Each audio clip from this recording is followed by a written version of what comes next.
आप देख रहे हैं आपका अपना टीवी चैनल आरजे रमझाझर। जज्बात के रंग, भरोसा के संग।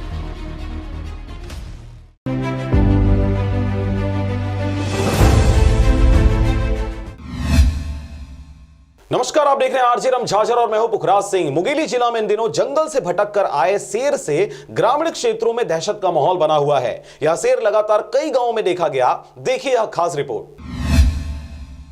मुंगेली जिला वैसे तो अपने उलूल जुलूल राजनीतिज्ञों और अवैध कामों को दबंगई से सार्वजनिक रूप में करने के नाम से जाना जाता है, परंतु यह जिला इन दिनों एक शेर के ग्रामीण क्षेत्रों में घुस आने से सुर्खियां बटोर रहा है। आपको बता दें कि मुंगेली जिला से लगा लोरमी और अचानक मार्ग क्षेत्र से लगातार हर वर्ष ठंड के मौसम में कई जंगली पशु भटक कर जिले में देखे जाते हैं। इस वर्ष शेर के घुस आने से पूरे क्षेत्र में दहशत का माहौल बना हुआ है। स्पष्ट रूप से अब तक इसकी पुख्ता जानकारी तो नहीं निकलकर सामने आई है, परंतु आसपास के ग्रामीण क्षेत्रों से मिल रही सूचना के आधार पर मुंगेली से लगे केसली, घोघरा, चकरभाठा और मानपुर के आसपास के क्षेत्रों में इस शेर को देखा गया है। शेर के ग्रामीण क्षेत्रों में घुस आने की सूचना पाकर अब इस क्षेत्र के ग्रामीण खेत तक जाना छोड़ दिए हैं। इस पूरे क्षेत्र में दहशत का ऐसा माहौल इन दिनों बना हुआ है कि लोग अब घरों से निकलना तक बंद कर रहे हैं। आपको बता दें कि यह शेर अचानक मार टाइगर रिजर्व क्षेत्र से आया हुआ हो सकता है, परंतु रह रहकर अलग अलग गांवों से आ रही वीडियो के अनुसार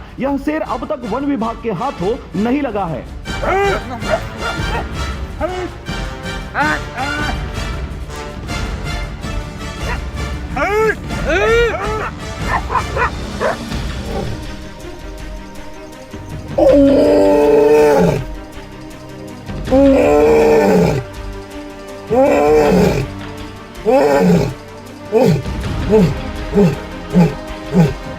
इस दौरान जानकारी यह भी आ रही है कि अलग अलग जगहों से ग्रामीणों ने भटके हुए शेर की जानकारी वन विभाग तक पहुंचा दी है, परंतु 2-3 दिनों से लगातार प्रयास कर रही वन विभाग की टीम के हाथ यह शेर नहीं लग पाया है। आरजे रमझाझर भी ग्रामीण क्षेत्रों के लोगों से यह अपील करता है कि ऐसे समय में संध्या होने से पहले अपने सारे बाहरी काम निपटा लें और सुबह जल्दी बाहर ना निकलकर थोड़ा देर सवेर ही अपने दैनिक क्रियाकलापों का निर्वहन करें। मुंगेली से अजीत जायसवाल की रिपोर्ट, आरजे रमझाझर।